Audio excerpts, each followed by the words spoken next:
नमस्कार दोस्तों, ज्ञान गुण सागर में आपका स्वागत है। तो चलिए बात करते हैं आज यूपीएससी के प्रीवियस ईयर क्वेश्चंस पे। यूपीएससी प्रीवियस ईयर क्वेश्चन 2013, क्योंकि देखिए यूपीएससी में एवरी ईयर पीवाईक्यू के बेसिस पे, पीवाईक्यू के पैटर्न पे यूपीएससी हर साल क्वेश्चन सेट करता है।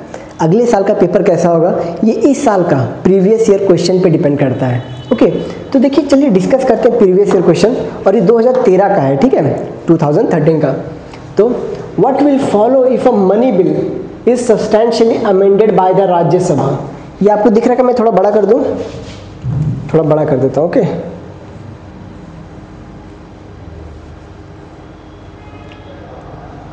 what will follow if a money bill is substantially amended by the राज्य सभा। अगर राज्यसभा ने मनी बिल को अमेंड किया तो क्या होगा। देखिए मनी बिल जो आता है ये आर्टिकल, मनी बिल जो आता है आर्टिकल 110 में आता है, और मनी बिल पे लोकसभा का एक्सक्लूसिव राइट रहता है। ठीक है, मनी बिल्स को कैसे लाना है, क्या प्रोसीजर है, ये लोकसभा में डिसाइड होता है। और अगर स्पीकर ने किसी भी बिल को डिक्लेयर कर दे कि यह मनी बिल है तो वो पास होना होता है, और राज्यसभा उसके ऊपर कोई ऑब्स्ट्रक्शन क्रिएट नहीं कर सकता। मतलब अगर राज्यसभा में मनी बिल गया और उसने कोई अमेंडमेंट किया या फिर कोई सजेशन दिया कि ये करो, तो लोकसभा का एक्सक्लूसिव राइट है कि वो उसका अमेंडमेंट का स्वीकार करे या ना करे, सजेशन को स्वीकार करे या ना करे, वो कैसे भी पास कर सकता है। तो इसका आंसर क्या आएगा, द लोकसभा सभा में still proceed with the bill accepting or not accepting the recommendation of Rajya Sabha. तो इसका ये आंसर करेक्ट माना जाता है। ठीक है, नेक्स्ट बात करते हैं, विच of the following statement is correct. ठीक है, इसमें से कौन सा स्टेटमेंट करेक्ट है। In India, the same person cannot be appointed as the governor of 2 or more states at the same time। ये तो गलत बात है। द्रौपदी मुर्मू जी जब अभी तो प्रेसिडेंट है, इससे पहले उड़ीसा और झारखंड की ये गवर्नर रह चुकी थी। ये तो गलत है। एक टाइम पे 2 स्टेट का गवर्नर रह सकते हैं, है कि नहीं। एक टाइम पे 2 स्टेट का गवर्नर रह सकते हैं। कौन थे, अपने द्रौपदी मुर्मू जी थे। ओके, नेक्स्ट, द जज of a high court of a state in India are appointed by the governor। The judge of a high court of a state in India are appointed by the governor, not at all। President appoint करता है judge of a high court on the recommendation of Chief Justice of India and subsidiary judge and puisne judge। उसको puisne judge बोलते हैं, जो एक होता है जो एक जज होता है CJI प्लस सीनियर मोस्ट जजेस। इसको कलेजियम सिस्टम बोलते हैं। क्या बोलते हैं इसको, कलेजियम सिस्टम। ठीक है, तो गवर्नर अपॉइंट नहीं करता, प्रेसिडेंट अपॉइंट करता है। ठीक है, तो ये क्या है, ये गलत है। Okay, no procedure has been laid down in the constitution of India for the removal of the governor from his or her post. I don't know. In case of union territory having a legislative setup, the chief minister is appointed by the lieutenant governor on the basis of majority support, ना president, lieutenant governor ने। तो ये भी जब गलत है, ये भी गलत है, तो सही क्या हुआ, ये आर्टिकल में, कॉन्स्टिट्यूशन में कहीं भी प्रोसीजर नहीं दिया है कि गवर्नर को कैसे रिमूव किया जाता है, कहीं पे प्रोसीजर नहीं दिया है। ठीक है, नेक्स्ट बात करते हैं, third question, Which of the following pairs correctly match? Abyssinia Plateau ये कहाँ पे है, क्या ये सऊदी अरब में, ये अरेबिया की बात कर रहा है, मतलब सऊदी अरेबिया की बात कर रहा है। तो एबिसिनिया प्लेटू मैं आपको मैप में दिखाता हूँ, ये इथोपिया में है। कि एबिसिनिया प्लेटू किसको कहते हैं, एबिसिनिया प्लेटू। ओके, ये देखिए एबिसिनिया,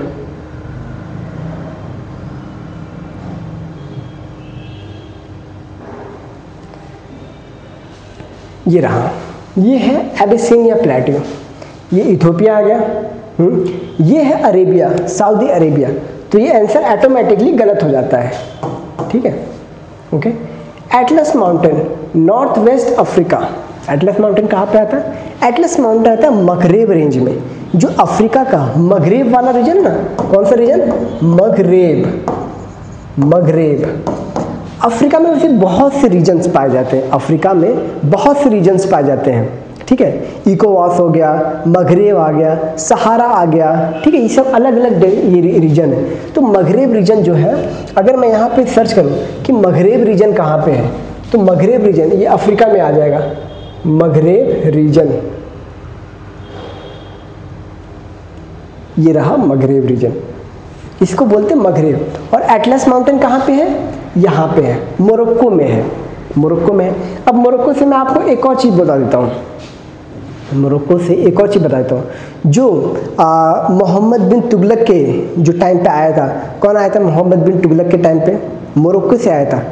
आप कमेंट में करो, आप कमेंट में करो कि मोरक्को से कौन आया था। मैंने ये बता दिया मोरक्को के टाइम, ये मोरक्को से आया था। और कहाँ पे आया था, ये मोहम्मद बिन तुगलक के टाइम पे आया था। और कब आया था, 1336 में आया था, ये भी मैंने बता दिया। इसने क्या लिखा था, किताब रहला लिखा था। क्या लिखा था, किताब रहला। अब मैंने इतना बता दिया, अब आप डिसाइड करो कि मोरक्को से कौन आया था, ठीक है। तो ये आंसर सही है, करेक्टली मैच बोला है। अब गियाना हाइलैंड्स बोला है, south west Africa. South west Africa कहाँ पे आता है, साउथ वेस्ट अफ्रीका, ये अपना अंगोला बोट्सवाना रीजन आता है। तो क्या गियाना हाइलैंड्स वहाँ पे है, नहीं। गियाना हाइलैंड्स कहाँ पे है, ये अपना साउथ अमेरिका में आता है। जो अमेज़न है ना, ओरिनिको रिवर उसके नीचे आता है, ओरिनिको रिवर जो है उसके नीचे आता है। क्या,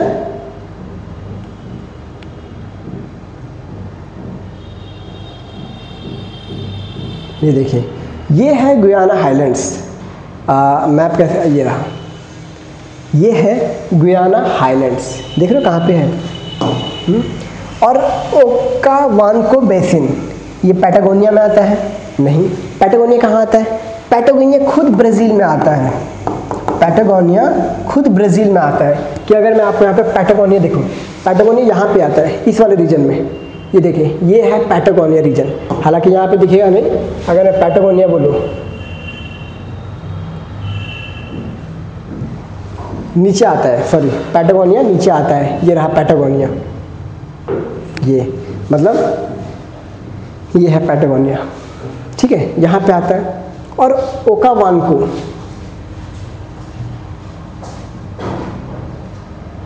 ओकावानको डेल्टा, ये कहाँ पे आता है, अफ्रीका में आता है। और कहाँ पे आता है, अफ्रीका के जो भी बोट्सवाना, जिम्बाब्वे वाला रीजन है ना, ये रहा बोट्सवाना में है ओकावानको डेल्टा। कहाँ पे है, इसका अगर प्योर मैप अगर आप देखो, ओकावानको डेल्टा। तो ऐसे ऐसे क्वेश्चंस यूपीएससी पूछ रहा है, ये सब ओकावानको डेल्टा है, ये देखिए लिखा है ओकावानको, कहाँ पे, बोट्सवाना रीजन में आ गया Okavango delta. Botswana, Namibia, Angola, Zambia, Zimbabwe, ये क्या, ओकावानको डेल्टा। तो ऐसे क्वेश्चंस पूछते हैं।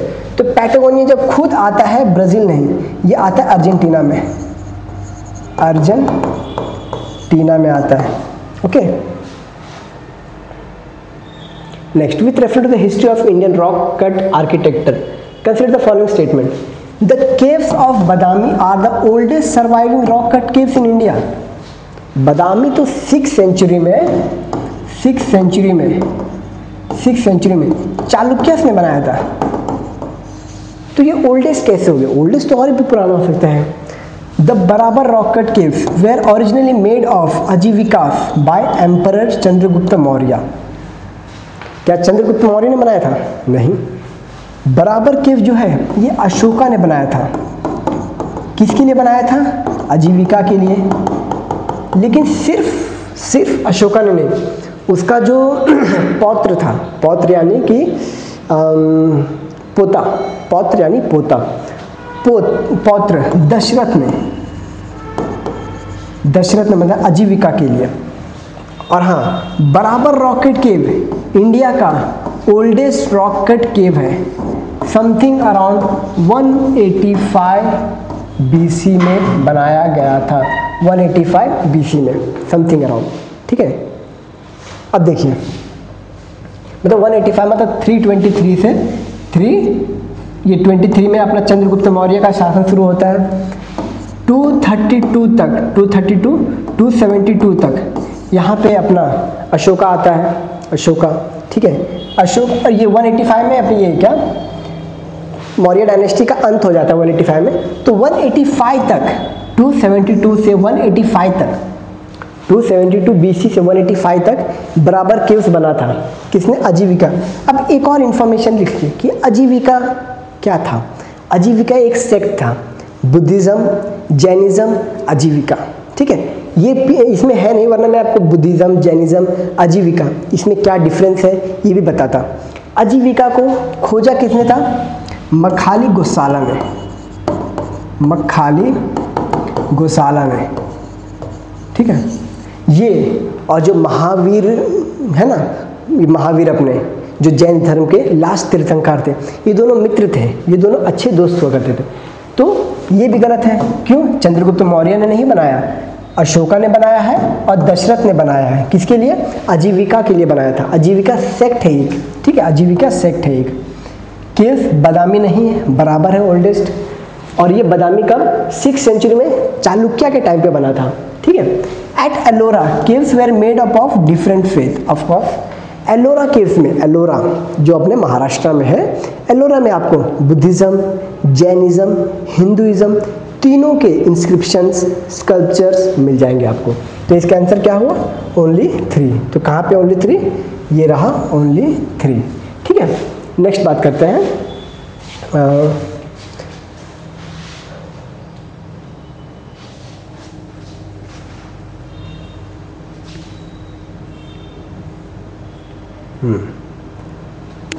तो ये recombinant DNA technology, genetic engineering allows genes to be transferred. इसमें पूछा गया है कि जीन ट्रांसफर कहाँ कहाँ हो सकता है। मैं आपको पहले बता दूं, जीन ट्रांसफर में आपने डॉली शिफ्ट के बारे में सुना है? Dolly shift first clone shift है, फर्स्ट क्लोन शिफ्ट है डॉली शिफ्ट। ये दुनिया का पहला क्लोन शिफ्ट है। मतलब अब देखिए जेनेटिक इंजीनियरिंग में क्या आता है, आपके जो कितने जीन्स होते हैं ना क्रोमोसोम्स में, डीएनए होते हैं कितने? 43 रहते हैं, आई थिंक 46 रहते हैं ना, 46। इसमें से जो एक होते हैं, इसमें 2 सेक्स क्रोमोसोम्स होते हैं, सेक्स क्रोमोसोम। बाकी जो रहते हैं ये हो गया 46, यहाँ मतलब 23 में से ये हो गया ना, मतलब 2 का एक पैर, ये पैर बनता है। ठीक है, पैर बनता है। तो इसमें से 2 सेक्स क्रोमोसोम्स रहते हैं, बाकी 20 जो रहते हैं, 23 रहते हैं। ये अपना इससे डॉली शिप बनाया गया था, समझे? डॉली शिप बनाया गया था। ओके, ये सेक्स क्रोमोसोम्स को छोड़ के जो 22 क्रोमोसोम्स है, इनको मिला के बनता है। तो ये रिकॉम्बिनेंट डीएनए क्या कर सकता है? Across different species plants. Of course plants में आपने देखा होगा बीटी कॉटन। बीटी कॉटन क्या है? बीटी कॉटन क्या है? ये जेनेटिक इंजीनियरिंग ही तो है BT cotton. BT cotton genetic engineering है। From animal to plants, of course हो सकता है फ्रॉम एनिमल टू प्लांट्स। जैसे किसी किसी एनिमल्स में कुछ ज़्यादा अच्छी क्षमताएं रहती है, उसका डीएनए निकाल कर प्लांट्स में डाला जा सकता है। ऑफ कोर्स, ठीक है, ग्रोथ का रहता है या फिर रेसिस्टिविटी का रहता है, समझे? रेसिस्ट, जैसे कैमल एग्जाम्पल हो गए, ये बहुत देर तक प्यासा रह सकता है। ठीक है, लेकिन मैं एग्जाम्पल नहीं दे रहा हूँ। तो ऐसे कुछ एनिमल्स हैं जिनका जेनेटिक तो प्लांट्स में भी कर सकते हैं, ताकि उसको वाटर रेसिस्टेंस बनाया जा सके, समझे? From micro organism to higher organism definitely possible है। अभी जो इथेनॉल ब्लेंडिंग का 4th जनरेशन है, 4th generation of ethanol blending किसके ऊपर है? माइक्रो ऑर्गेनिज्म के ऊपर है। तो इसका आंसर क्या होगा? डी होगा, ऑल 3, समझे? चाइनीज ट्रैवलर युआंश, अपना ह्यूनसैंग, टाइम पीरियड आपको पता होना चाहिए। किसका टाइम पीरियड? हर्षवर्धन के टाइम पीरियड का है, आपको पता होना चाहिए time period. Okay, who visited India, recorded the general condition and culture of India that time, in this country which of the following is correct? The routes and river routes were completely immune from robbery. Not at all, complete हो ही नहीं सकता यार। वो time पे तो डाकू ये सब ज़्यादा रहते थे, उस समय डाकू ये सब ज़्यादा रहते हैं, चोरी चकारी ज़्यादा चलता था, समझे? हालांकि डेथ पेनल्टी रहती थी चोरी के लिए, समझे? हाई मतलब सीवियर पनिशमेंट रहता था, लेकिन फिर भी चोरी तो क्योंकि कंप्लीटली फ्री तो नहीं है ना। तो इसको हटा के यहाँ पे आप एलिमिनेशन टेक्निक देखो, 1 खत्म, ये खत्म, ये खत्म, 2 3 इसका answer. The tradesman had to pay duties at ferries and barriers station, ये इसका आंसर हो सकता है। ओके, नेक्स्ट बात करते हैं। Which are the above are naturally found in India, India में कौन कौन नेचुरली फाउंड करते हैं? Star tortoise, star tortoise definitely अपना उड़ीसा में फाउंड करते हैं स्टार टॉर्टोइस, लीस्ट कंसर्न में आता है स्टार टॉर्टोइस। ओके, आप यहाँ पे देखो, अगर एनिमल्स पढ़ रहे हो ना तो उनका आईयूसीएन स्टेटस भी पढ़ो। स्टार टॉर्टोइस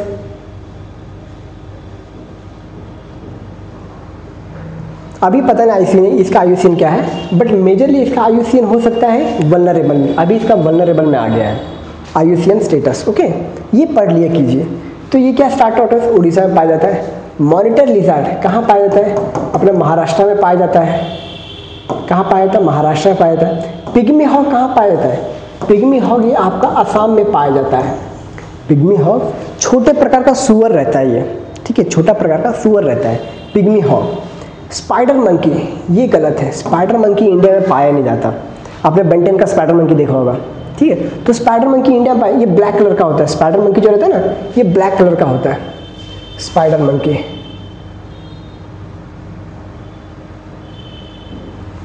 ये देखिए ये होता है spider monkey.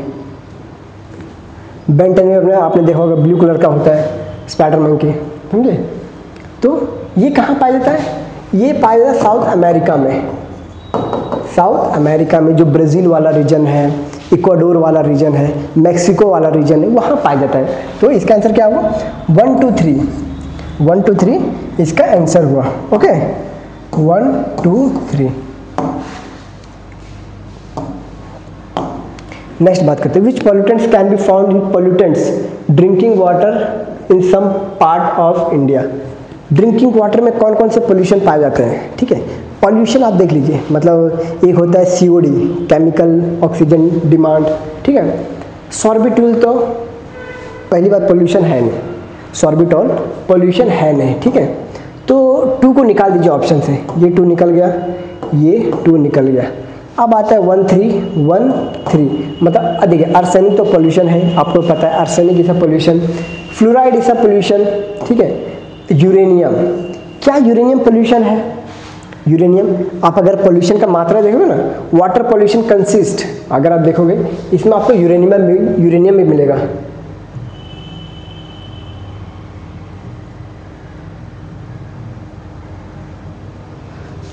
Examples of water pollution, radioactive thermal mining, यहाँ पे ऑयल स्पिल्स, ये नहीं है।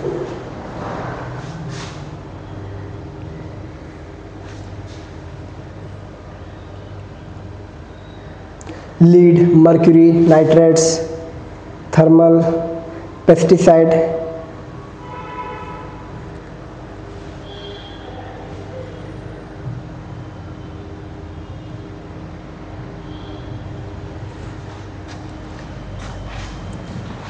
नेचुरल और radioactive have metal found rocks and soil.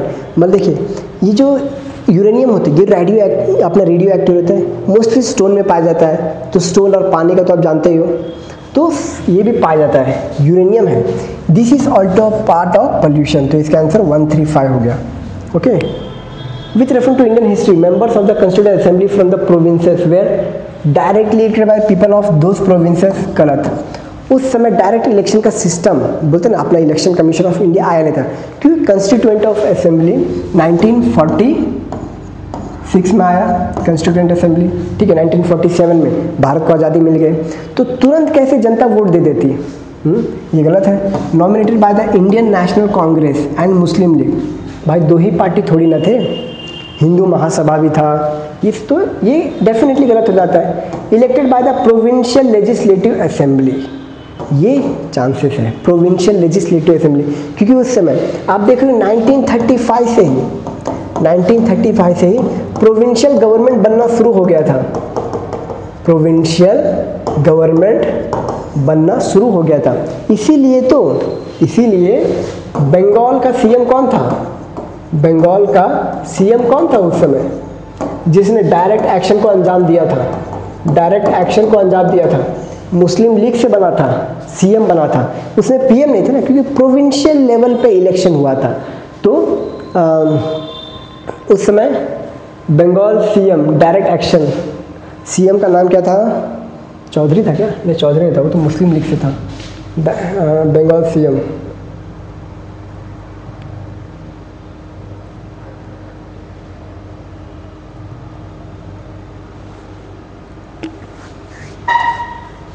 Direct action, हाँ, हुसैन सैयद सोहरावर्दी, हुसैन सैयद सोहरावर्दी, ये था उस समय बंगाल का सीएम जिसने डायरेक्ट एक्शन डे को अंजाम दिया था। देख रहे हो, डायरेक्ट एक्शन डे। तो elected by the provincial legislative assemblies, तो प्रोविंशियल लेवल पे गवर्नमेंट थी, पार्टीज की गवर्नमेंट, तो उन लोगों ने कॉन्स्टिट्यूएंट असेंबली में अपने रिप्रेजेंटेटिव भेजे थे। ठीक है, तो ये इसका सही आंसर हो जाता है। Okay, now let's move to the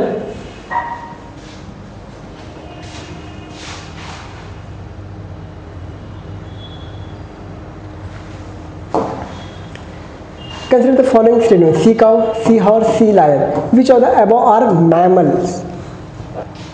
पहले मैं आपको मैमल और फिश के बीच में एक डिफरेंस बता देता हूँ।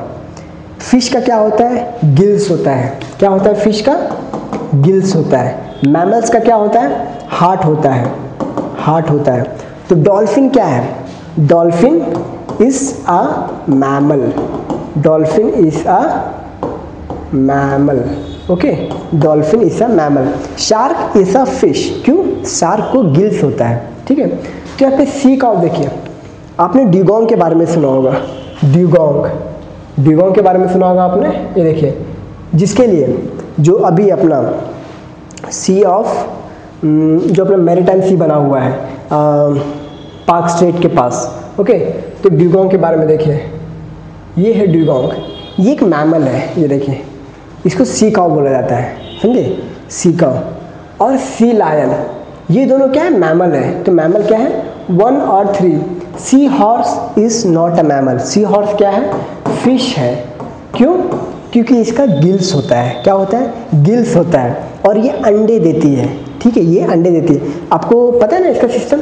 सी हॉर्स है मेल फीमेल, फीमेल अंडे देती है, लेकिन जो बच्चे निकलते हैं वो मेल से निकलते हैं। बताओ क्यों? क्योंकि अंडे देती है फीमेल, लेकिन वो जब अंडे देती है वो पूरे अंडे मेल के जो ये रहता है पॉकेट रहता है उसमें डाल देती है, मेल के पॉकेट में डाल देती है। अंडे देती है तो फीमेल, लेकिन मेल जो रहता है वो पालता है बच्चों को। ठीक है, तो ये हो गया। Next, an amendment to the constitution of India can be initiated by the introduction of bill in the Lok Sabha only. देखिए, अगर सिर्फ लोकसभा होता ना तो ये सही होता, लेकिन सिर्फ ओनली। देखिए, कॉन्स्टिट्यूएंट असेंबली बिल एक ऐसा बिल है जिसमें राज्यसभा लोकसभा दोनों 50-50 मतलब इक्वल पावर होते हैं। अगर बिल लोकसभा ने पास किया और राज्यसभा ने बोल दिया इसको पास नहीं करूँगा, तो वो बिल पास होगा ही नहीं, वो बिल पास होगा नहीं। और उसके लिए जॉइंट सीटिंग भी नहीं बैठेगी, जॉइंट सीटिंग भी नहीं बैठेगी, जो कि आर्टिकल 108 में आता है। जॉइंट सीटिंग भी नहीं बैठेगी उसके लिए। ठीक है, तो ये गलत है answer. If such an amendment seeks to make changes in the federal character of the constitution, the amendment also required to be ratified by the legislature of all the states in India.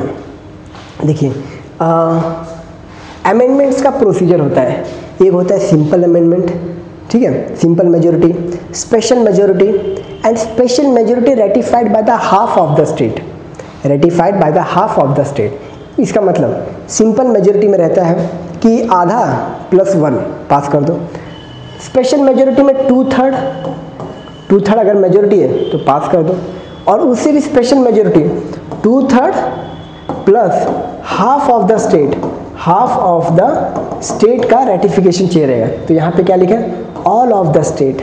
तो गलत हुआ ना, तो ये भी गलत। तो इसका आंसर क्या है? करेक्ट क्या है? नाइदर 1 नाइदर 2, दोनों इनकरेक्ट है इसका। ओके, दोनों इसका इनकरेक्ट है। Consider the following statement. Attorney general of India, attorney general of India आपको पता है आर्टिकल 76 में आता है, आर्टिकल 76 में आता है। Okay, let me check, am I correct? Article 76 attorney general of India आता है। Okay, take part in the proceedings of Lok Sabha, of course Lok Sabha में बैठता है, ये डिस्कशन करता है, अपना मत देता है definitely. Be a member of committee of Lok Sabha, of course Lok Sabha में बहुत सी कमिटी होती है, फाइनेंशियल कमिटी होती है, पॉलिसी कमिटी होती है, ठीक है, बहुत सी कमिटीज होती है, उनका मेंबर ही बनता है। Speak in the Lok Sabha, of course speak करता है, क्वेश्चन करता है, मिनिस्टर से क्वेश्चन करता है, ठीक है, और जो अपोजिशन है उनसे क्वेश्चन, हर किसी से क्वेश्चन करता है, ठीक है, सही है। वोट इन द लोकसभा, नहीं, वोट नहीं कर सकता, वोट सिर्फ मेंबर्स कर सकते हैं, वोट सिर्फ मेंबर्स कर सकते हैं। राज्यसभा में 250 मेंबर्स हैं, वोट करेंगे। लोकसभा में 543 मेंबर्स हैं, ये भी वोट कर सकते हैं। ठीक है, ये है इसका। नेक्स्ट, तो इसका आंसर क्या हुआ? 1 2 3, क्योंकि 4 नहीं आएगा, वोट नहीं कर सकता। Okay, with reference to the usefulness of the by product of sugar industry which of the following state में करेक्ट? बगासे। बगासे आपको पता है ना क्या होता है? जो आप गन्ने का जूस पीते हो, जो बचा हुआ गन्ने का जो रहता है, देखो आप इसका इमेज देखो, बगासे क्या होता है? बगासे, जो बचा हुआ गन्ना रहता है वही रहता है, देख रहे हो, ये है बगासे। तो क्या है? Bagasse can be used as a biomass fuel generation energy. Definitely ethanol blending जो हो रहा है वो इसी के ऊपर जो है ना, first second third fourth generation का है। तो जो सेकेंड जनरेशन में है वो बगासे मेजॉरिटी में है, समझे? बगासे। मोलासेस पता ना, एक तरह से मतलब एक स्वीट रहता है, ठीक है, ऑर्गेनिक स्वीट रहता है। Can be used as one of the feed stock for the production of synthetic chemical और फर्टिलाइजर। मैंने अभी आपको बोला ये ऑर्गेनिक होता है, मोलासेस क्या होता है? ये ऑर्गेनिक होता है, नेचुरल होता है, ठीक है, नेचुरल होता है। तो ये केमिकल कैसे हो सकता है? ये गलत है, ठीक है। Molasses can be used for the production of ethanol, definitely. तो इसका आंसर क्या है? 1 3, ये रहा इसका answer. Variation in the length of the day time and night time from the season to season due to season. अभी आप देख रहे हो जून में 21 जून को आपको ट्रॉपिक ऑफ कैंसर में, ये है ट्रॉपिक ऑफ कैंसर, ये आपको जून 21 में लॉन्गेस्ट डे नॉर्थन हेमिस्फीयर में दिखेगा। ये क्या है? ये नॉर्थन हेमिस्फीयर है, ये सदर्न हेमिस्फीयर है। तो 21 जून को आपको ट्रॉपिक ऑफ कैंसर में सबसे लॉन्गेस्ट डे मिलेगा, ठीक है। अब आप कैलकुलेट करो, जून, जुलाई, अगस्त, सितंबर, मतलब सितंबर में आपको इक्वेटर में 23 सितंबर में आपको इक्वेटर पे सबसे लंबा दिन देखने मिलेगा, सितंबर। अक्टूबर, नवंबर, दिसंबर, 22 दिसंबर को 22 या 21 दिसंबर को आपको कैप्रिकॉर्न में लॉन्गेस्ट डे देखने को मिलेगा। ये किस वजह से होता है? क्योंकि अर्थ जो है ये 23.5 क्या है? टिल्टेड है। टिल्टेड होके क्या होता है? सूरज के चक्कर रिवॉल्यूशन लगाते रहता है, सूरज का चक्कर लगाते रहता है। तो इसका आंसर क्या होता है? Earth rotation on its axis. नहीं, यहाँ पे टिल्टेड वर्ड नहीं आया है, क्योंकि मैंने बोला 23 tilted. The earth revolution round sun in elliptical manner. Elliptical, यहाँ पे भी टिल्टेड वर्ड नहीं आया। Latitudinal position of the place, latitudinal to some extent ये सही है, लेकिन टिल्टेड यहाँ पे है। Revolution of the earth on the tilted, क्योंकि टिल्टेड है तभी तो दिन और रात ऊपर नीचे होते रहते हैं, समझे? ये है इसका आंसर। नेक्स्ट,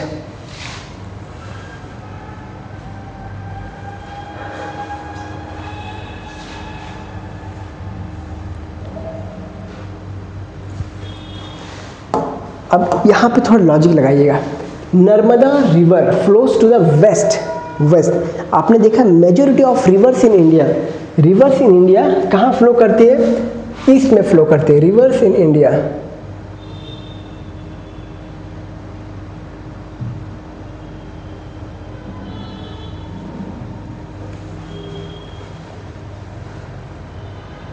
अब देख रहे हो ये कहाँ पे फ्लो कर रही है? नर्मदा, तप्ती, वेस्ट में फ्लो कर रही है। गोंडवाना, कृष्णा, महानदी, ये सब ईस्ट में फ्लो कर रहे हैं। क्यों? It occupies linear rift valley है, ऑफ कोर्स रिफ्ट वैली है, तो इसीलिए ये कर रही है।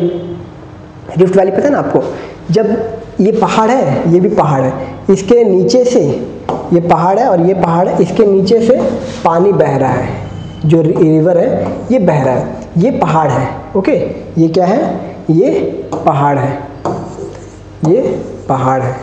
ओके, यहाँ से रिवर फ्लो कर रही है, तो ठीक है, ये वाला टू सम एक्सटेंट सही लग रहा है। It flows between the Vindhya and Satpura. Of course Vindhya and Satpura के बीच में चलता है, ठीक है। ये यहाँ पे है विंध्या और यहाँ पे है सतपुरा। यहाँ पे क्या दिख रहा है? नर्मदा तापी। हाँ नहीं दिख रहा है यहाँ पे।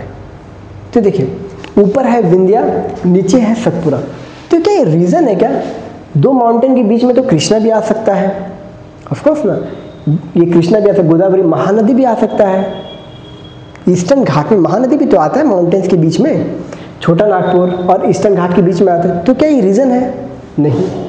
तो ये क्या है? ये गलत है, ठीक है। The land slope to the west from central India, not at all. The land slope to the east, land जो है ये ईस्ट की तरफ स्लोप है, इसलिए तो बाकी सारा नदी जाता है इधर, महानदी ये सब इधर जाता है। यहाँ से ये वाला जो रीजन है ना, ये वाला वेस्टर्न घाट, वेस्टर्न घाट से ये है वेस्टर्न घाट।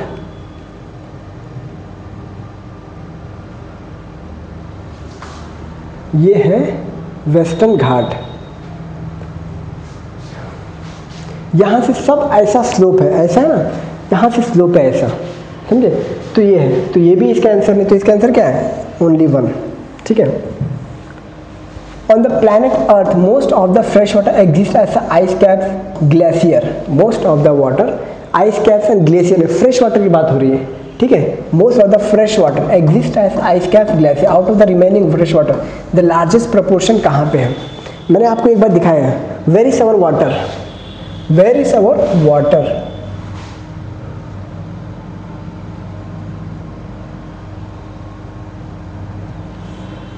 आप अगर ये वाला देखोगे द डिस्ट्रीब्यूशन ऑफ वाटर, तो मेजॉरिटी कहाँ पे है?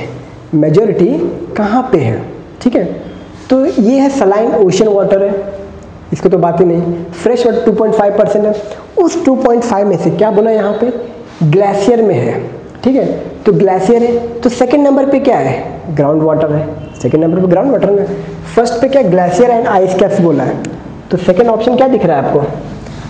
आइस कैप्स हो गया, ग्लेशियर को। तो सेकंड ऑप्शन क्या है? Ground water. दिख रहा है ना आपको? सेकंड क्या है? Ground water.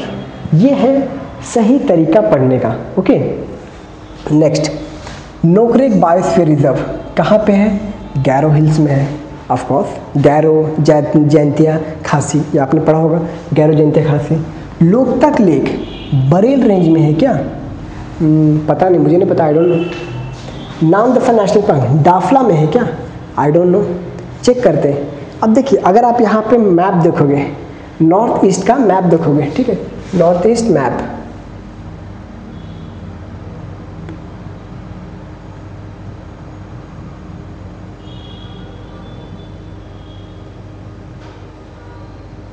तो ये अपने आप आपको समझ में आ जाए कि बरेल रेंज कहाँ पे है, ठीक है। ये वाला अच्छा लग रहा है मैप, हाँ, लेकिन ये क्लियर नहीं है। ये वाला अच्छा है, ठीक है। ये रहा बरेल रेंज, अगर ये भी क्लियर नहीं है, हाँ अभी क्लियर हो गया। ये देखिए, ये बरेल रेंज लिखा हुआ है, मैं इसको कॉपी कर लेता हूँ।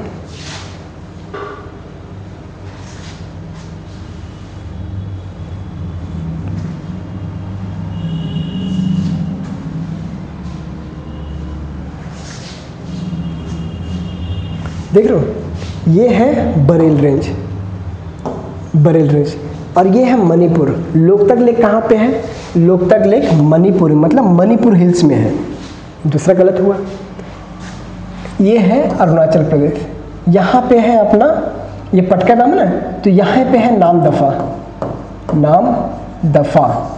Namdapha national park. Namdapha national park India का एक ही नेशनल पार्क है जहाँ पे आपको ऑल 4 बिग कैट्स मिल जाएंगे, लायन, टाइगर, लेपर्ड, चारों मिल जाएंगे आपको। लायन, टाइगर, लेपर्ड, और कौन सा आता है? चीता तो वहाँ पे नहीं है। लायन, टाइगर, लेपर्ड और स्नो लेपर्ड है शायद से, ठीक है। ये चारों आपको मिल जाएंगे वहाँ पे। अब यहाँ पे आता है डाफला, डाफला, और नामदफा यहाँ पे है। तो क्या ये वाला आंसर सही है? तो क्या ये वाला आंसर सही है क्या? नहीं, ये आंसर सही नहीं है, okay.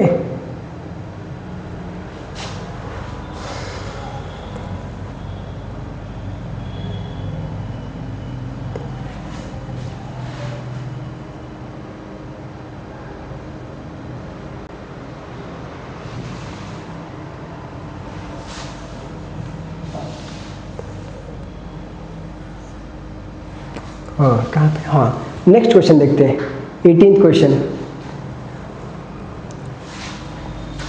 Electromagnetic radiation, geothermal energy, gravitational force, plate movement, rotation of earth, revolution of earth, which of the above responsible for bringing dynamic changes surface of the earth. Dynamic changes मतलब समझ रहे हो, environment level पे changes, earthquake आता है तो उस level पे चेंजेस, हवा में चेंजेस, एयर प्रेशर में चेंजेस, समझे, air pressure, day night changes, ठंडी गर्मी चेंजेस, ये है डायनामिक चेंजेस। तो क्या revolution of earth, definitely revolution of earth की वजह से डे एंड नाइट होता है, ठीक है। सूरज का जो था, जो बोलते हैं डायरेक्ट इंसोलेशन, डायरेक्ट इंसोलेशन क्या होता है, ये है सूरज, ये है सूरज, ये है पृथ्वी, तो जो डायरेक्ट पड़ता है ना डायरेक्ट इंसोलेशन, ठीक है, ये 23.5 टिल्टेड है, ठीक है। तो इसी वजह से गर्मी ठंडी होती है। अभी आपको ठंडी का मौसम आने वाला है, समझे, फिर जून में आपको गर्मी का मौसम आ जाएगा, किसकी वजह से, रिवॉल्यूशन ऑफ अर्थ। तो डायनामिक चेंजेस ही है ना। रोटेशन ऑफ अर्थ की वजह से क्या होता है, दिन और रात होते हैं, ओके। प्लेट मूवमेंट्स की वजह से क्या होता है, अर्थक्वेक होते हैं। ग्रेविटेशनल फोर्स की वजह से क्या होता है, इसमें भी अर्थक्वेक होने के चांसेस रहते हैं। जियोथर्मल एनर्जी की वजह से क्या होता है, वो जो अपना वाटर का जो रहता है उससे होता है, ठीक है, जियोथर्मल एनर्जी। इलेक्ट्रोमैग्नेटिक रेडिएशन से क्या होता है, वही गामा रेस हो गया, एक्सरे हो गया, एक्सरे वेव्स हो गया, यूवी रेस हो गया, ये सब। तो इसमें क्या है, ऑल आर डायनेमिक चेंजेस के लिए all are responsible, okay. Which of the following bodies does not find mention in the constitution. Constitution में कौन मेंशन नहीं है, नेशनल डेवलपमेंट काउंसिल है, नहीं है, प्लानिंग कमीशन है, नहीं है, जोनल काउंसिल है, नहीं है, ठीक है। तो इसमें एक भी नहीं आता यार, मैंने इसको करके गलती किया लगता है।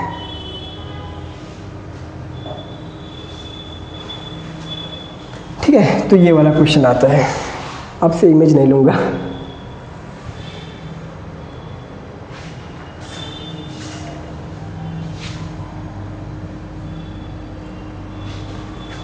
The Parliament can make any law for whole any part of India implement international treaties. Of course, article 263 के अंदर मेंशन है ये, आर्टिकल 263 के अंदर ये मेंशन है कि यूनियन, इसीलिए तो यूनाइटेड नेशन ऑर्गेनाइजेशन का मेंबर है, यूएनएससी का पार्ट है, ठीक है, अलग अलग ब्रिक्स का मेंबर है, समझे, इसीलिए तो इंटरनेशनल ट्रीटीज, WTO, ये सब आर्टिकल 263 की वजह से होता है।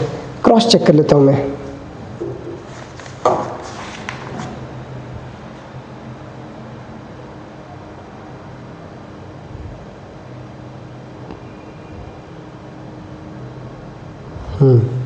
माय मिस्टेक, आर्टिकल 253 में है ये वाला, आर्टिकल 263 में इंटर स्टेट काउंसिल की बात की गई है, ठीक है, आर्टिकल 253 में है, इसी तो ब्रिक्स का मेंबर है, ब्रिक्स का पार्ट है, समझे। Next, in the grassland trees do not replace the grasses as a part of ecological succession. Sahara में, ग्रासलैंड में ज़्यादा पेड़ आपको नहीं दिखेंगे। आप अगर सहारा ग्रासलैंड देखोगे, सहारा ग्रासलैंड, सहारा ग्रासलैंड, ये देखिए, ये है सहारा ग्रासलैंड। आप क्या दिख रहा है, ज़्यादा घास दिख रहा है या पेड़ दिख रहे हैं, ये है सहारा ग्रासलैंड, क्या दिख रहा है, घास या पेड़ ज़्यादा। इसका कारण ये है ना, water limits and fire, water limits and fire, कारण इसका ये है, यहाँ पे पानी बहुत कम है, यहाँ पे पानी बहुत कम है और आग लगने के चांसेस बहुत ज़्यादा रहते हैं, आग लगने के चांसेस बहुत ज़्यादा रहते हैं, इसीलिए यहाँ पे जो ग्रासलैंड है, ग्रासलैंड ही रह जाता है, यहाँ पे कभी ज़्यादा विशाल पेड़ नहीं उगते, समझे, ये है। Which of the following is the correct sequence of the ecosystem in productivity decreasing productivity? Marine productivity पता है आपको, मरीन प्रोडक्टिविटी कैसे डिक्रीज होता है, इंक्रीज होता है। सबसे ज़्यादा प्रोडक्टिविटी कहाँ पे आपको पता है, सबसे ज़्यादा प्रोडक्टिविटी इन द सेंस कि वो माइक्रो ऑर्गेनिजम्स के लिए कितना एयर इकट्ठा कर रहा है, कितना सोलर इंसोलेशन से वो कितना एनर्जी जनरेट कर रहा है। आप अगर देखोगे इकोसिस्टम प्रोडक्टिविटी अगर आप देखोगे, इकोसिस्टम प्रोडक्टिविटी डिक्रीजिंग ऑर्डर,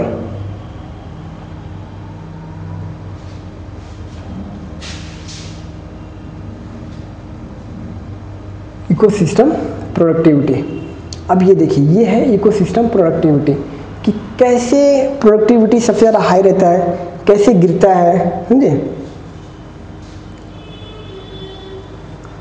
ये देखिए, ये है प्रोडक्टिविटी ओपन, वेट ए सेकेंड, ओपन ओशन, ये गलत है, ये इमेज जो बनाया ये गलत है। मैं आपको इसका सिंपल बता, ओपन ओशन में ज़्यादा प्रोडक्टिविटी नहीं होती। सबसे ज़्यादा प्रोडक्टिविटी ट्रॉपिकल रेन फॉरेस्ट में है। ट्रॉपिकल रेन फॉरेस्ट जो अपने अमेजोन फॉरेस्ट हो गया, सबसे ज़्यादा ऑक्सीजन देता है, सबसे ज़्यादा टिम्बर देता है, सबसे ज़्यादा एनिमल्स, प्लांट्स, इंसेक्ट, ये सब देता है। कौन? ट्रॉपिकल रेन फॉरेस्ट, है ना। उसके बाद टेम्परेट फॉरेस्ट देता है, ठीक है। फिर सवानास, टाइगा, कॉन्टिनेंटल, यहाँ पे मैंग्रोव्स तो है ही नहीं, मतलब ये वाला डेटा ही गलत है, समझे। ये डेटा ही गलत है, मैं आपको एग्जैक्ट डेटा यहाँ पे लिख के बताता हूँ, ओके। सबसे ज़्यादा देता है tropical rain forest, tropical rain forest, ठीक है। सबसे ज़्यादा प्रोडक्टिविटी देता है, इसका कम से कम 2000 से ज़्यादा प्रोडक्टिविटी है, ओके। उसके बाद आता है ट्रॉपिकल रेन फॉरेस्ट के बाद आता है मैंग्रोव्स, मैंग्रोव्स, एस्चुरीज, ठीक है। इनका 2000, 1500, ये है इनका प्रोडक्टिविटी। मतलब इतना ये माइक्रो ऑर्गेनिज्म इतना एनर्जी प्रोड्यूस कर लेते हैं ये, ओके। एस्चुरीज के बाद अपना आता है ओशन आ जाता है, ठीक है। ओशन में बहुत कम प्रोडक्टिविटी, ओपन ओशन, ठीक है। सैंड, आपको पता है ये सहारा डेजर्ट क्या प्रोड्यूस करता होगा? जो सहारा डेजर्ट है या थार डेजर्ट मान लीजिए, यहाँ पे क्या प्रोडक्टिविटी होता रहेगा? थार डेजर्ट, ये है थार डेजर्ट। आपको क्या लगता है यहाँ पे क्या प्रोडक्टिविटी होता रहेगा? ना यहाँ पे एनिमल कुछ हो सकते हैं, प्रोड्यूस कर सकते हैं, ना ही पेड़ पौधे उग सकते हैं, तो प्रोडक्टिविटी तो यहाँ पे लेस है ना, समझे। तो इसका आंसर क्या है? Mangroves, grasslands, lakes, ocean. सबसे कम प्रोडक्टिविटी कहाँ पे है? ओशन में है, समझे। सबसे कम प्रोडक्टिविटी मैंग्रोव्स। और मैंग्रोव से पहले क्या आता है? मैंग्रोव्स पे आता है क्या? Tropical rain forest, tropical rain forest आता है, ठीक है। क्योंकि यहाँ पे ओशन पहले नहीं आ सकता, ओशन का प्रोडक्टिविटी बहुत कम है, समझे। ओशन में, ओपन ओशन में प्रोडक्टिविटी बहुत कम है, ओके। फिशेस के अलावा वहाँ पे ज़्यादा कुछ नहीं है। और हाँ, थोड़ा बहुत जो वहाँ पे रहते हैं ना कोरल्स, वो थोड़ा बहुत प्रोडक्टिविटी कर लेते हैं, लेकिन ट्रॉपिकल रेन फॉरेस्ट में सबसे ज़्यादा है।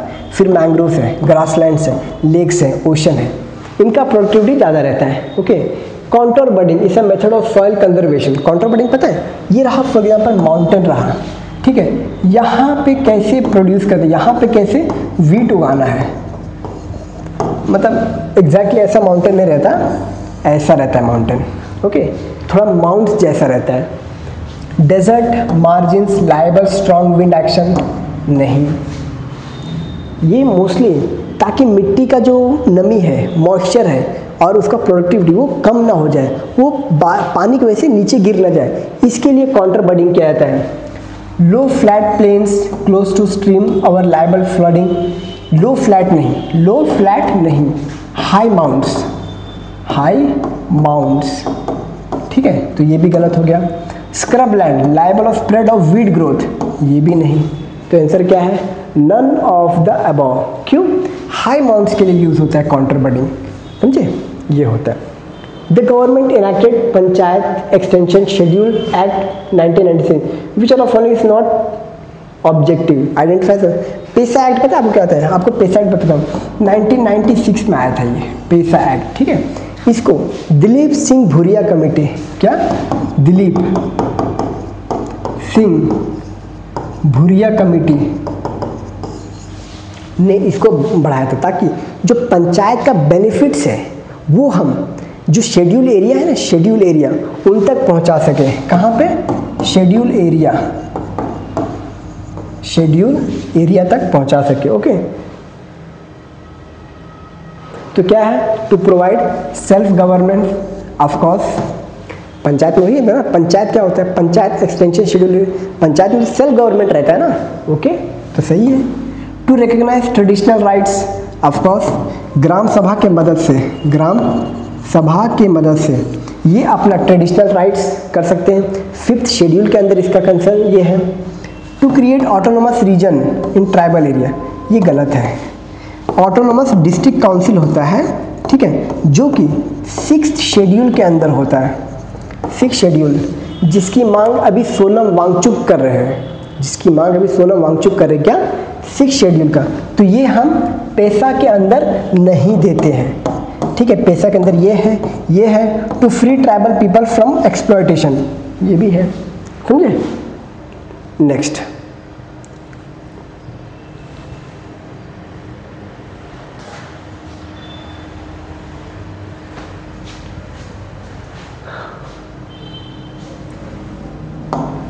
Under the scheduled tribe and other forest dweller act 2006 में आया था।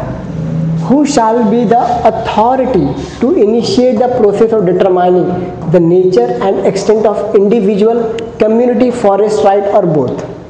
कौन हो सकता है? क्या वो स्टेट फॉरेस्ट डिपार्टमेंट हो सकता है? नहीं। स्टेट फॉरेस्ट डिपार्टमेंट क्या करेगा?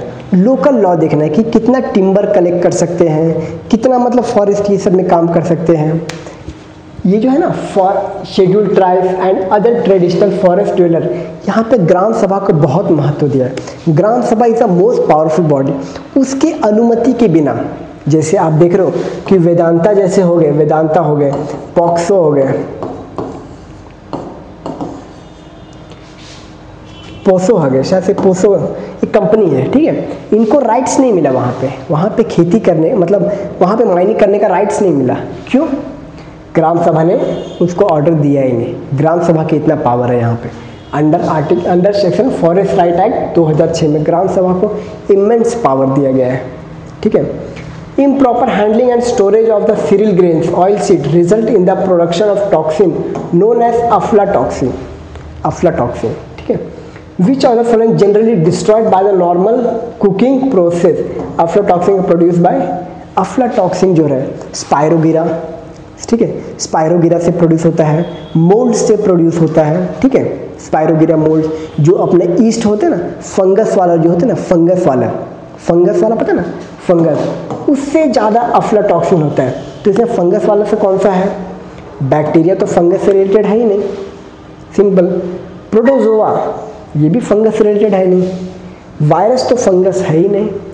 मोल्ड्स जो है ना, मोल्ड्स हो गया, ईस्ट हो गया, स्पायरोगिरा हो गया, मोल्ड्स हो गया, ये अफ्लाटॉक्सिन बनाने में हेल्प करते हैं, ओके।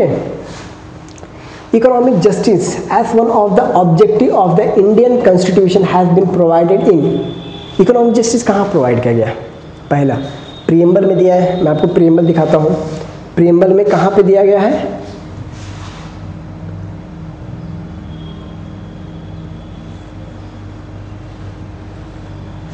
जस्टिस ऑफ इकोनॉमिक लिखा है, जस्टिस ऑफ इकोनॉमिक, ये रहा justice economic, justice social, justice political.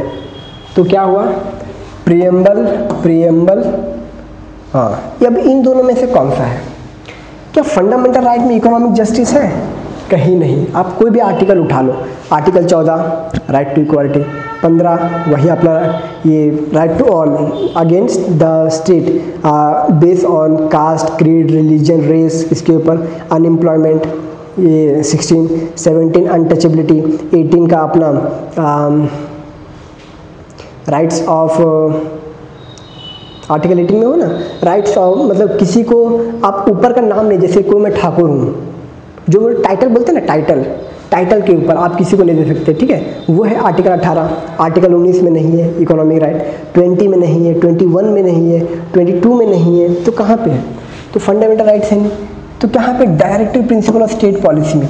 अब इसमें भी कितना directive principle of state policy, article 36 से लेके आर्टिकल 51 तक आता है, आर्टिकल 51 तक आता है, ठीक है।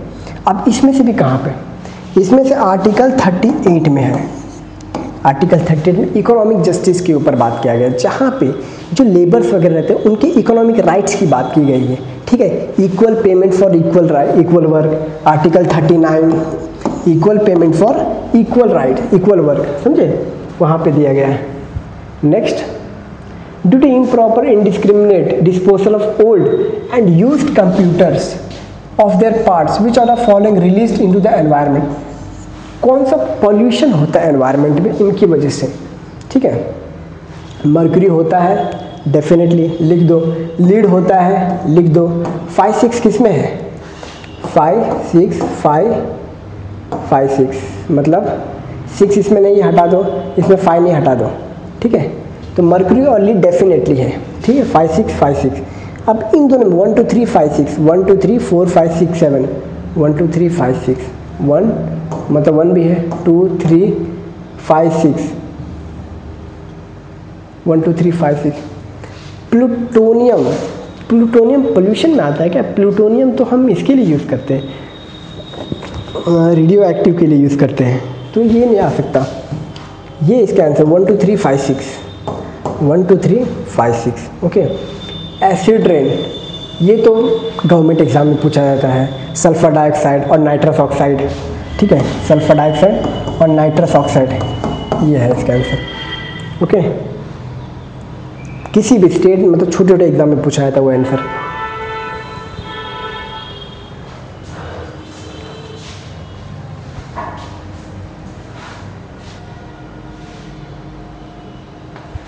With reference to the food chain in the ecosystem, consider the following statement. A food chain illustrates the order in which a chain of organisms feeds upon each other. Food chain में नहीं होता, ये होता है food web में होता है। Food web में होता है। Illustrate the order in which chain of organisms feed upon each other, ठीक है।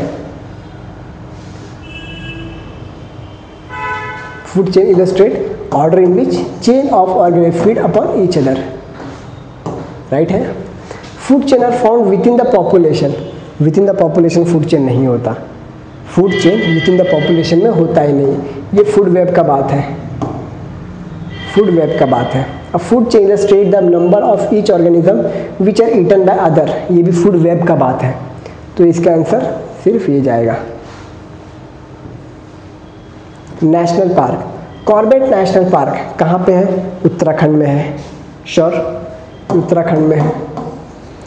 काजीरंगा नेशनल पार्क आसाम में है, श्योर, आसाम में है।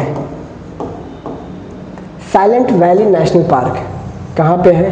केरला में है, sure sure. Corbett national park, Corbett national park ये क्या गंगा नदी से आती है ना? ये आते हैं रामगंगा नदी से, रामगंगा, रामगंगा, ठीक है। तो ये गलत हो गया। काजीरंगा नेशनल पार्क ये कहाँ पे है? ये अपना ब्रह्मपुत्र के नीचे है, साउथ में। आप अगर देखोगे काजीरंगा और मानस का बीच में डिफरेंस देखोगे,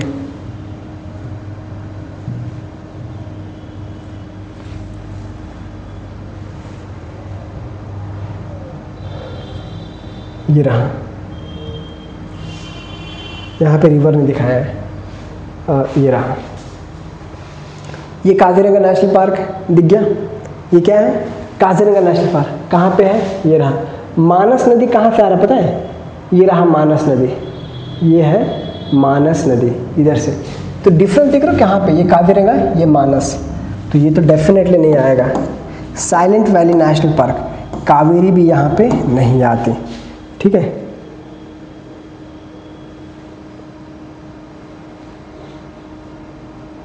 साइलेंट वैली यहाँ पे, कावेरी ऊपर है, हाँ ये भी नहीं आता। ओके।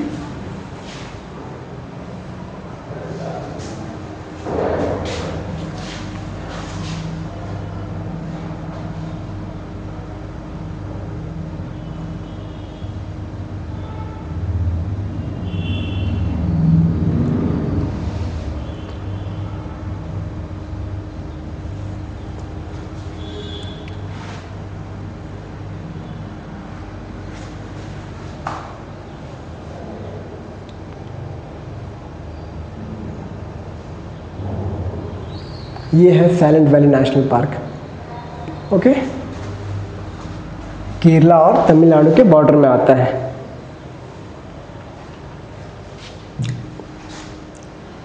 ये है केरला और तमिलनाडु, कोयम्बटूर, ये देखो यहाँ पे बॉर्डर में आता है silent valley national park, okay. Kerala में आता है, ये रहा साइलेंट वैली नेशनल पार्क। तो next, consider the following which bio fertiliser के लिए किसको यूज़ किया जा सकता है? बायो फर्टिलाइजर के लिए एगारियस स्पायरोगिरा। नॉस्टॉक को यूज़ किया जाता है ना। स्पायरोगिरा तो फंगस है, स्पायरोगिरा क्या है? फंगस है। अभी मैंने आपको बताया था ईस्ट, स्पायरोगिरा, मोल्ड्स, तो बायो फर्टिलाइजर में यूज़ नहीं, नॉस्टॉक सिर्फ 2 को, ठीक है। Which are following adds nitrogen to the soil. Nitrogen to the soil कौन ऐड करता है? Burning of the coal by man, ये गलत है। 2 गलत। 1 3 death of vegetation, of course death of vegetation मतलब जो मिट्टी से निकला और मिट्टी में ही मिल जाता है, तो बॉडी में नाइट्रोजन रहता है ना, तो नाइट्रोजन मिल जाता है वापस में। ओके, ये है इसका answer. Which of the following states is lion tail macaque found. देखिए, लायन टेल मकाओ सिर्फ वेस्टर्न घाट्स में पाए जाते हैं, वेस्टर्न घाट्स, ठीक है। और वेस्टर्न घाट्स कितने स्टेट में है? वेस्टर्न घाट देख लीजिए, वेस्टर्न घाट, वेस्टर्न घाट्स ये देखें कौन कौन से स्टेट में है? गुजरात में है, महाराष्ट्र में है, कर्नाटका में है, तमिलनाडु और केरला में है। यहाँ पे कहीं भी आंध्र प्रदेश देखा आपने? नहीं है। और लायन टेल मकाओ सिर्फ कर्नाटका, केरला, तमिलनाडु में पाया जाता है, महाराष्ट्र, गुजरात, ठीक है। तो lion tail Macau Andhra Pradesh में नहीं पाया जाता है। इसका आंसर क्या है? 1 2 एंड 3। ओके, नेक्स्ट 2013 का पेपर सिंपल ही था। Okay, next, some Buddhist rock cut caves are called chaityas. Chaityas और viharas, while the other called viharas. यहाँ पे चैत्यास और विहारस के बीच में डिफरेंस क्या था? सिंपल तरह से, विहार मतलब विश्राम करते ना, विश्राम, विहारस, चैत्यास पूजा करने के लिए। तो कौन? Chaityas, vihara is a place of worship, गलत। Chaitya is a place of worship, vihara is a dwelling place of monks, ये सही है। ड्वेलिंग करना, आराम करना, ये होता है उसका। Okay, which are following describe the best concept of निर्वाण।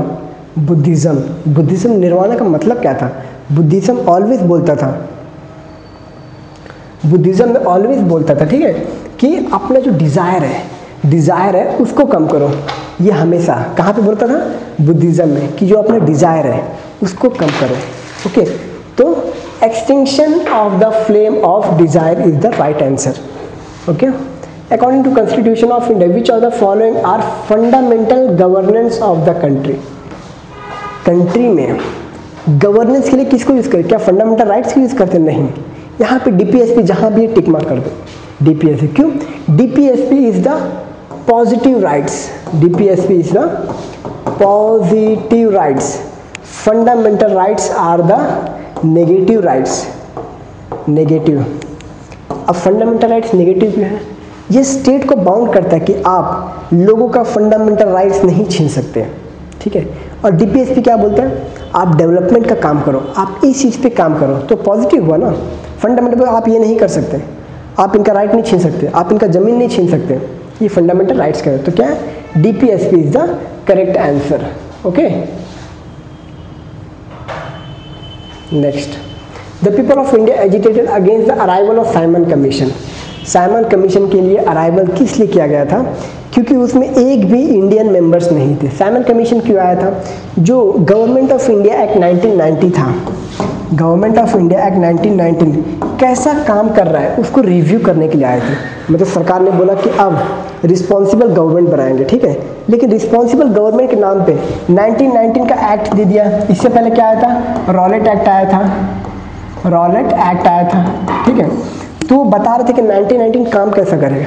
भाई हमारा पॉलिसी, ठीक है, तुम लोगों ने बनाया और हमारे लिए अच्छा हुआ या बुरा हुआ ये तुम आ रहे हो, लेकिन उसमें एक भी इंडियन मेंबर नहीं है, एक भी इंडियन मेंबर नहीं है, तो कैसे चलेगा बताओ? तुम तो कुछ भी रिपोर्ट बना के चले जाओगे, चलेगा? ऐसा नहीं चलेगा ना। तो ये इसका आंसर है, क्योंकि उसमें एक भी इंडियन मेंबर नहीं था। Okay, quit India movement was launch in the response of Cripps proposal. कहाँ पे क्रिप्स प्रपोजल? ये रहा। Cripps proposal. पहले क्या आया? पहले आया ऑगस्ट ऑफर। ऑगस्ट ऑफर क्या बोला ऑगस्ट ऑफर में? कि तुम हमारा वर्ल्ड वॉर 2 में साथ दो, हम तुम्हें डोमिनियन स्टेटस देंगे। गांधी जी ने बोला नहीं चाहिए, ठीक है। नेहरू ने बोला नहीं चाहिए। अपने जो most famous most respectable Subhash Chandra Bose ji, उन्होंने बोला नहीं चाहिए, ठीक है। नेक्स्ट आता है क्रिप्स प्रपोजल। यहाँ पे भी बोलता है, यहाँ पे कौन आता है? स्टैफोर्ड क्रिप्स आता है। स्टैफोर्ड क्रिप्स आता है, ये वही लेके आता है, काम करो आप हमें साथ दो, हम आपको डोमिनियन स्टेटस देंगे, हम आपको डोमिनियन स्टेटस देंगे। गांधी जी ने बोला फिर बात करो डोमिनियन स्टेटस का यार, अभी अभी मना किया था मैंने अगस्त ऑफर में कि हमें फुल इंडिपेंडेंस चाहिए। अब कुछ नहीं होगा, अब हम direct quit India movement launch करेंगे, ठीक है। तो 8 अगस्त 1942 को 8 अगस्त 1942 को क्विट इंडिया मूवमेंट लॉन्च किया गया था, 8 अगस्त। Okay, so the balance of payment of a country systematic record of all the imports and export transaction of a country during a given period of time, normally a year। क्या ये सही है? Capital movement from, ये गलत है। Economic transaction between the government of, government गलत है। Good exporter from country, नहीं, इसका आंसर यही है। Balance of payment, balance of payment में क्या आता है? कैपिटल अकाउंट आता है, करंट अकाउंट आता है, ठीक है। उसी में गिवन पीरियड ऑफ टाइम में, एक साल के पीरियड में आपके पास कितना रेमिटेंस आया, कितना जीडीपी गया, कितना आपके पास फॉरेक्स रिजर्व आया, ये सब कैलकुलेट करके माना जाता है बैलेंस ऑफ पेमेंट। ओके, तो इसका answer A is the correct answer.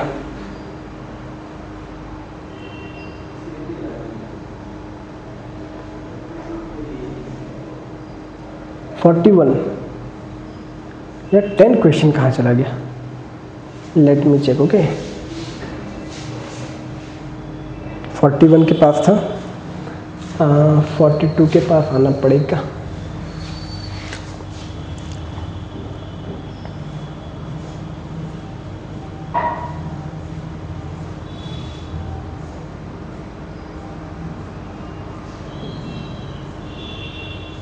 Forty one हो गया था, 42 यहाँ से, ये रहा 42, नेक्स्ट पेज में रहेगा 43। हो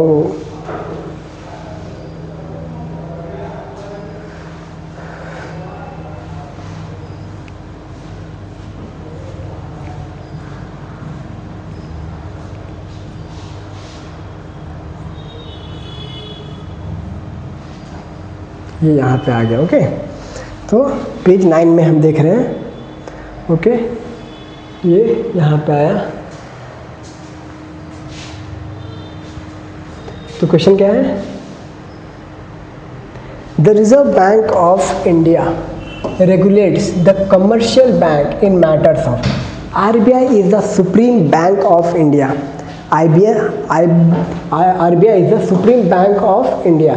ये क्या करता है? Liquidity asset, liquidity of asset करता है, repo rate, reserve repo rate, ठीक है, कोलैटरल के बेस पे लोन देता है। Branch expansion, of course bank of Baroda को बढ़ाना हो, कम करना हो, ब्रांचेस की लिमिट सेट करता है। Okay, merger of bank, bank को मर्जर करवाता है, डेफिनेटली करवाता है।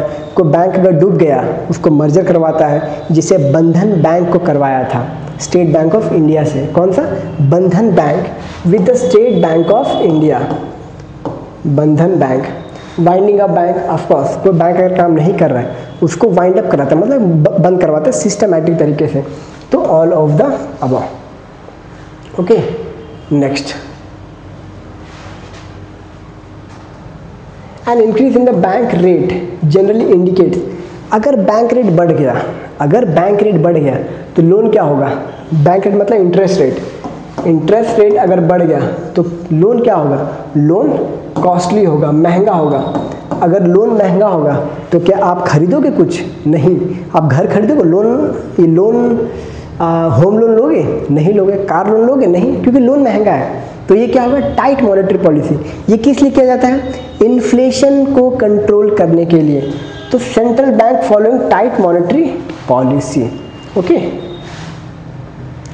इन India deficit financing is used for raising the resource for economic development, redemption of public डेब्ट, adjusting the balance of payment, reducing the forex reserve, ये तो आएगा नहीं। इकोनॉमिक डेवलपमेंट ही हो सकता है, क्योंकि देखिए हमारा डिफिसिट क्यों होता है, हमारा बजट कितने का आता है। फॉर एग्जांपल बजट है हमारा 35 लाख करोड़ का, 35 लाख करोड़ का, okay.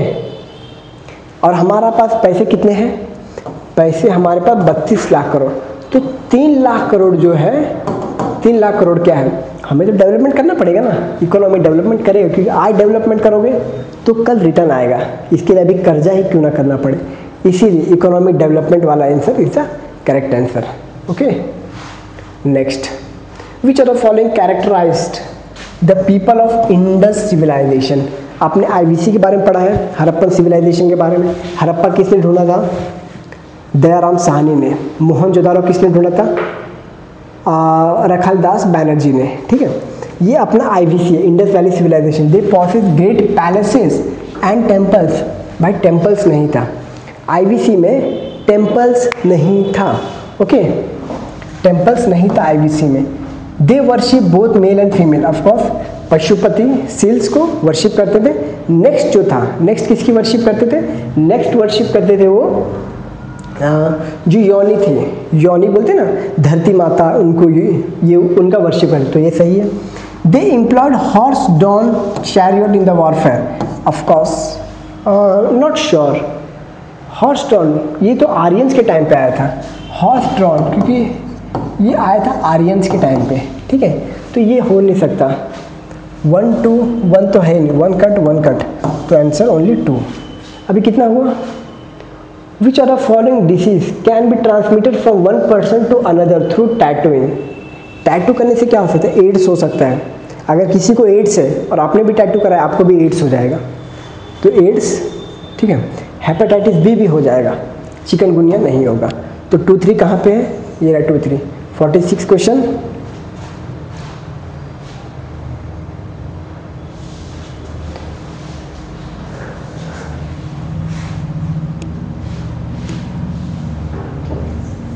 Which are the following statement apply to Jain doctrine.